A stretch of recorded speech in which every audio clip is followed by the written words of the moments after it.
ओम नमः शिवाय। श्री सद्गुरुनाथ महाराज की जय। परमपूज्य गुरुदेवता श्री कलावती माता की जय। जय राधे कृष्ण, जय गोपाल कृष्ण, श्री गुरुदेव दत्त। ओम नमः शिवाय। आजचा अनुभव खूप सुंदर नंदा सोनार म्हणून आहेत यवतमाळमधून, त्यांनी हा अनुभव शेअर केलेला आहे। तर ताई म्हणत होत्या, गेली 11 वर्ष होत आली मी आईंच्या मार्गामध्ये आहे आणि लग्नाच्या नंतरच मी आईंच्या मार्गामध्ये आले म्हटल्या। म्हणजे लग्न झाल्यानंतर 2-3 वर्ष आम्ही पुण्यामध्ये होतो आणि नंतर मग यवतमाळला आम्ही स्थायिकच झालो पूर्ण. तर त्या म्हणत होत्या, पुण्यात असताना म्हणजे लग्न झाल्यानंतर 2-3 वर्ष जे पुण्यात मी होते, त्यावेळेला मी आईंच्या मार्गामध्ये आले. लग्नाआधी काही मला आईंचा मार्ग माहीत नव्हता म्हणतात आणि म्हणजे माहेर माझं फार खेड आहे. त्यांनी काही माहेरचं नाव नाही सांगितलं. पण माझं माहेर फार खेड आहे म्हणतात आणि फार खेड्यामध्ये मी वाढले. शिक्षण पण म्हणावंसं झालेलं नव्हतं. माझं 9वीतच लग्न झाले म्हणतात त्या आणि लग्नानंतर मग माझ्या मिस्टरांनी 12वी माझं म्हणजे 2-3 वर्ष मला पुढं शिकवलं. म्हणजे 9वी संपलेली होती माझी. मग 10वी, 11वी, 12वी, 12वी पर्यंत माझं शिक्षण झालं. त्याच्यानंतर मग मुलं झाली त्यामुळं आणि आईच्या मार्गात आलेले होते. तर त्या म्हणतात की असं झालं, म्हणजे वडील माझे शेतकरी होते म्हणतात आणि परिस्थिती फार बिकट होती तशी. आम्ही 4घी बहिणी आहे म्हणतात आणि परिस्थिती फार बिकट होती आणि त्यामुळं मग वडिलांनी काय केलं, पटपट लग्न करून दिली मुलींची आणि मी 2 नंबरची आहे म्हणतात. माझ्यापेक्षा मोठ्या बहिणीचं पण लग्न झालं आणि मग माझं पण लगेचच 9वी पास होत आले. म्हणजे 9वीतच गेल्यानंतर स्थळं बघायला सुरुवात केलेली होती आणि त्याच्यानंतर मग म्हणतात 9वी पास आउट होईपर्यंत म्हणजे जुलै-ऑगस्टच्या दरम्यानच अजून सुरू व्हायची होती, 9वी सुरू होती अजून, तोपर्यंत स्थळं सुरू केलेली होती आणि जुलै-ऑगस्टपासूनच स्थळं सुरू केलेली होती आणि माझं जानेवारी महिन्यात लग्न ठरलं म्हणतात. आणि पेपर झाल्यानंतर मग माझं हे झालं, लग्न झालं. त्यामुळे 9वी कंप्लीट झाली म्हणतात. आणि ज्यावेळेला ह्यांनी बघायला आलेले होते म्हणतात, तर स्थळ पसंत पडलं, हे झालं आणि त्याच्यानंतर माझे मिस्टर म्हणजे चांगल्या म्हणजे आमच्यापेक्षा परिस्थिती चांगलीच आहे माझ्या सासरकडची म्हणतात, माहेरच्यापेक्षा बरीच म्हणायची. आणि त्या अशामध्ये म्हणजे माझे मिस्टर बोलले, की "लग्नाआधी 1-2 वेळा भेटूया." आणि मग त्यांनी आमच्या वडिलांची वगैरे परवानगी घेतली आणि आम्ही भेटलो. तर ज्यावेळेला माझे मिस्टर भेटायला पहिल्यांदा मी गेलेले होते मिस्टरांना भेटायला पहिल्यांदा बाहेर. तर त्यावेळेला माझ्या मिस्टरांचा मित्र आणि त्याची बायको पण त्यांनी आणलेली होती. म्हणजे त्यांच्यासोबतच ते आलेले होते. का तर माझी ओळख करून देण्यासाठी आणि माझ्या मिस्टरांचे मित्र आणि त्यांची मिसेस दोघं पण आईंच्या मार्गातले होते आणि त्यांनी दोघांनी आम्हाला आईंच्या मार्गात आणलं, असं ताई म्हणत होत्या. तर त्या म्हणल्या, ज्यावेळेला आम्ही पहिल्यांदा भेटलो त्यावेळेलाच त्यांच्या मिसेसनी मला म्हणजे सांगितलं, की "आईचा मार्ग खूप छान आहे. आम्ही म्हणजे अनुग्रहित आहोत दोघंजण आणि तुम्ही दोघंही करा आईंचं.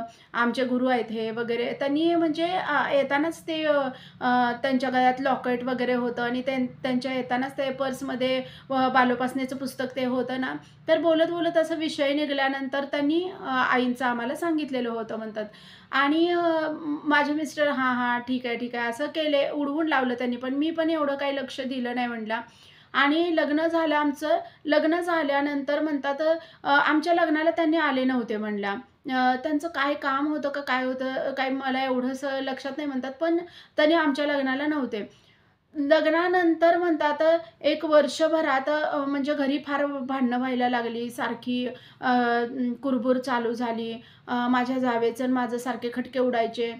सासूबाईमध्ये पडल्या, की त्यांना हिच्या बाजूनं बोलू का तिच्या बाजूनं बोलू असं व्हायचं म्हणतात. आणि तरी त्या दोघींना पण सांभाळून घ्यायच्या सासूबाई. पण आमच्या दोघींचे फार खटके उडायचे असं म्हणतात त्या. आणि मग कधी मला असं वाटायचं, की त्या तिच्या बाजूनं बोलतात, तिला असं वाटायचं ह्या हिच्या बाजूनं बोलतात. असं ते घरात वातावरण सुरू झालेलं होतं म्हणतात. आणि मग अशामध्ये आम्ही बाहेर पडलो. तर वेगळं राहायला लागलो. मग सासूबाई म्हटल्या, ज्याला कोणाला राहायचंय त्यांनी राहा, ज्याला कोणाला बाजूला राहायचंय त्यांनी राहा." तर माझ्या मिस्टरांनी आणि मी बाजूला राहण्याचा डिसिजन घेतला. आम्ही बाजूला राहिल्यानंतर एक 3-4 महिन्यानंतर माझी जाऊ वगैरे पण दोघी पण ते दोघं पण बाहेर राहायला लागले. ह्याच्यामध्ये मग आमचे सासूबाई काय करायला लागल्या, 4-5 महिने आमच्याकडे राहायला लागल्या, 4-5 महिने त्यांच्याकडे राहायला लागल्या. कधी मुली आल्या, की मग त्या तिकडं जायला लागल्या घरी. म्हणजे जे आमचं स्वतःचं घर आहे, तिथं माझ्या नणंदबाई वगैरे आल्या ना, मग त्या तिकडं जायच्या. आणि का तर म्हणजे त्यांना जेवणाचं वगैरे करायला प्रॉब्लेम व्हायचा, तर त्या मग माझ्याकडे 4-5 महिने राहायच्या, तिच्याकडे 4-5 महिने राहायच्या. मुलगी आली वगैरे, तर ती तिकडं जायच्या. आमच्याकडे थोडे दिवस राहायच्या आणि तिकडं जायच्या घरी. तर अशा पद्धतीनं हे चालू झालेलं होतं. बाहेर राहिल्यावर खूप खर्च वाढायला लागला म्हटल्या, तेवढा पगार पुरत नव्हता. तिथं पण आमच्या दोघांचे खटके उडायला लागले वगैरे. आणि असं म्हणजे बरेच महिने गेले म्हणतात. 1 वर्ष, वर्ष पण झालं असेल, जास्तच झालं असेल म्हणतात. एवढं नाही नीटचं हे होतं. आणि त्याच्यानंतर मग त्यांचे मित्र जे होते, जे पहिल्यांदा भेटलेले, ते त्यावेळेला आले नंतर वर्ष, दीड वर्षानंतर आम्हाला भेटायला आले म्हणला. आणि ज्यावेळेला ते आले, आम्हाला काही असं लक्षात पण नाही आलं म्हणला, की अचानकच ते आलेले होते. आणि मग आम्ही पुण्याला आलेलो होतो म्हणला त्यावेळेला.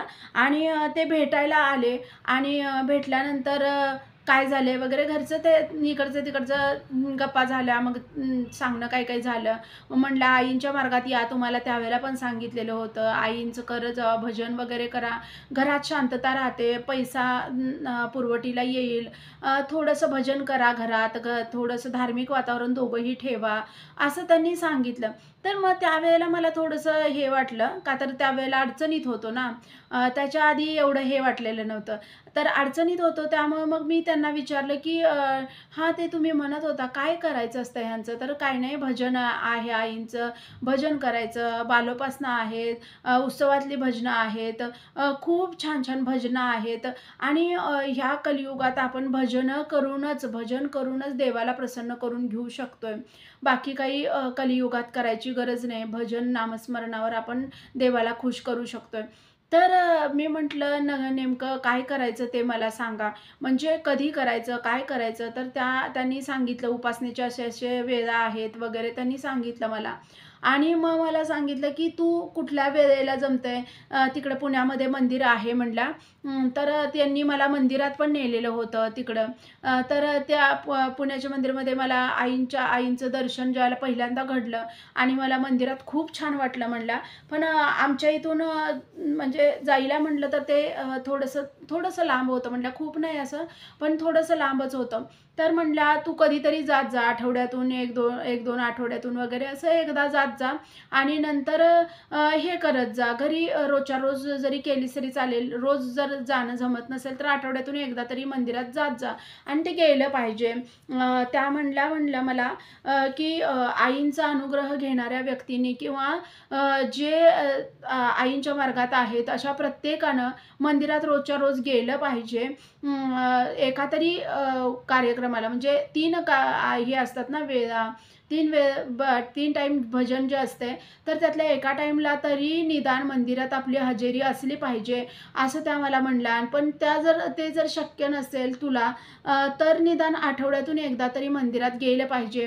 आईंची धूळभेट घेतली पाहिजे. तर ज्या वेळेला त्यांनी तसं बोलल्या म्हणल्या मला, की मंदिरात गेलं पाहिजे वगैरे. तर मग मी त्यावेळेपासून ठरवलं, की एक वार गुरुवार आपण मंदिरामध्ये जायचं आणि आपण इतर वेळी घरी उपासना करायची. उपासना करून पण म्हणतात 4 वर्ष आमचे काही प्रॉब्लेम सॉल्व्ह होत नव्हते. त्याच्यानंतर मुलाला प्रॉब्लेम येत होता. पैशाची चणचण भासत होती. अ, खूप स्ट्रगल झालं म्हणतात त्यावेळेला. आणि आपलंच नाही, आपलंच खाण्याचे वांदे आहेत, मुलाचा कधी विचार करायचा असं पण होतं. खूप मला आणि माझं वय पण एवढं काही जास्त नव्हतं, त्यामुळं मला पण एवढं काही हे होत नव्हतं. पण त्या काळात मला त्यांनी शिकवलं म्हणतात. शिकवल्यानंतर मग असं वाटायला लागलं, की 12वी झाली आहे, तर थोडं आपण पण जॉब वगैरे करावा ते असं वाटायला लागलं. पण एवढं तिथं म्हणजे मला व्यवस्थित असं मिळण्यासारखं वगैरे नव्हतं. मग माझे मिस्टर म्हणायला लागले, काही नको, तू घरचंच व्यवस्थित हे कर." आणि घरी राहून मला सारखे पैशाचे विचार, भांडणाचे विचार, टेन्शन असं हे व्हायचं म्हटलं. का तर पगार अजिबात पुरत नव्हता. त्यांना पगार कमी होता आणि तो पगार पुरत नव्हता. तिकडं आईच्या इकडं पण त्यांना पण द्यायला लागायचं. दोघंही भाऊ-भाऊ द्यायचे म्हटले, असं काही नाही. माझे दीर पण द्यायचे आणि आम्ही पण द्यायचो. तर त्यांना पण द्यायला लागायचे पैसे आणि आमचं रेंट वगैरे हे सगळ्या गोष्टी खूप आम्हाला अडचणीच्या होत होत्या आणि त्यात बाळाची ट्रीटमेंट चालू केलेली होती म्हणतात. त्याला पैसा खूप जास्त जात होता आणि ह्या सगळ्यामध्ये मी ज्यावेळेला उपासना चालू केली त्यावेळेला नंतर असं वाटायला लागलं की हे उपासनेचं एक डोक्यावर घेऊन ठेवलंय आणि रोजच्या रोज तर ते करायलाच पाहिजे. आता आपण करतोय तर ते आपण कसं असते खाणं म्हणतो ना आपण, तसं रोजच्या रोज उपासना झाली पाहिजे. मला ताईंनी सांगितलेलं होतं म्हणतात त्या की आपण जसं रोजच्या रोज जेवतोय तसं रोजच्या रोज उपासना झाली पाहिजे आणि हे सगळ्या गोष्टी मला त्यांनी आधीच सांगितलेल्या होत्या की आज खाल्लंय म्हणजे उद्या, आज तूप खाल्लं उद्या रूप येईल असं नाही. ते व्यवस्थित वर्षानुवर्ष आपला नेम चालला पाहिजे, मग गुरु कृपा करतात.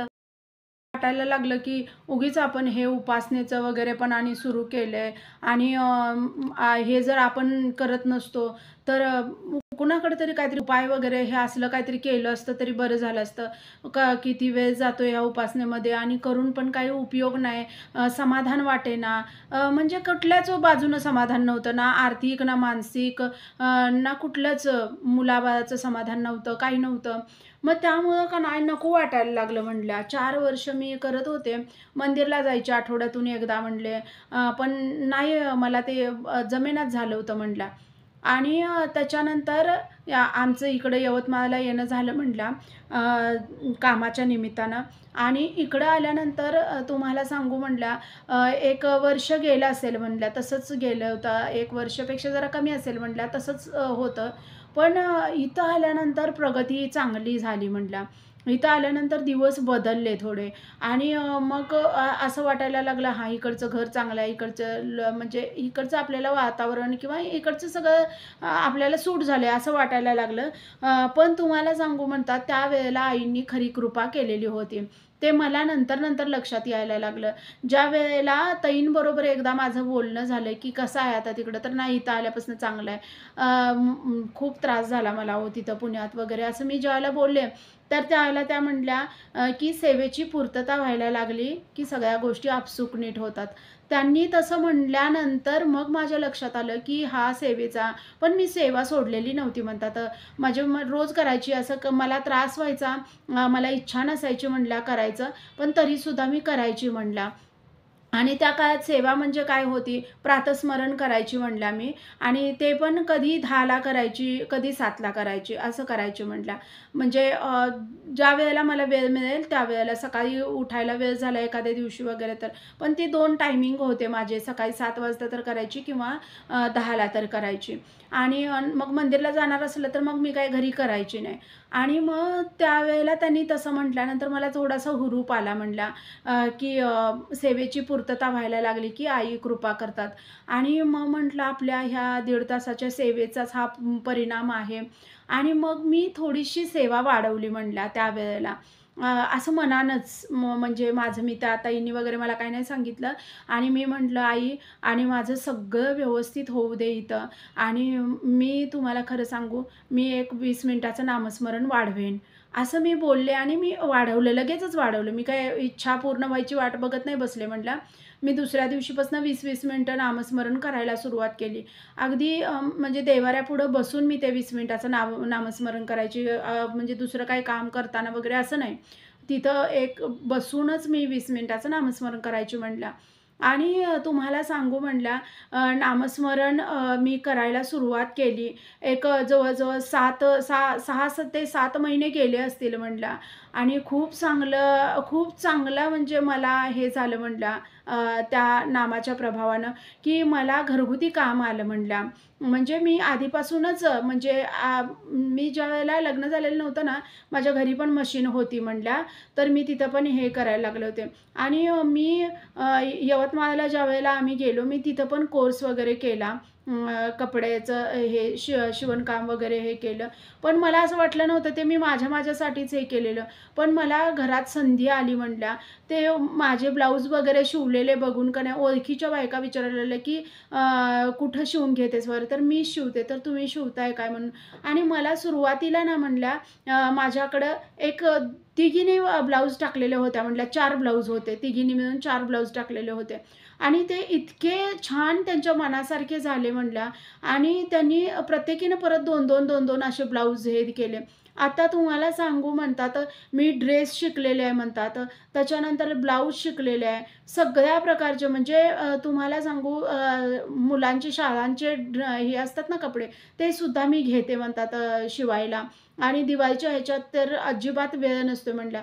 माझं तुम्हाला सांगू इतकं चांगलं म्हणजे मी घरी बसून आईनी माझं इन्कम सुरू केलं म्हटल्या आणि इतकं चांगलं माझं कपड्यांचं हे सुरू झालं म्हणजे शिवणकामाचं हे सुरू झालं आणि त्याच्यातच मग मग मी काय केलं म्हणलं, की लेडीजसाठी जे कपडे लागतात ते ब्लाऊज पीस वगैरे असं हे छोट्या-छोट्या गोष्टी पण मी आणायला सुरुवात केली. घरातच म्हणल्या ते हे करायला सुरुवात केली आणि त्याच्यात मला खूप आईंनी यश दिलं म्हणल्या.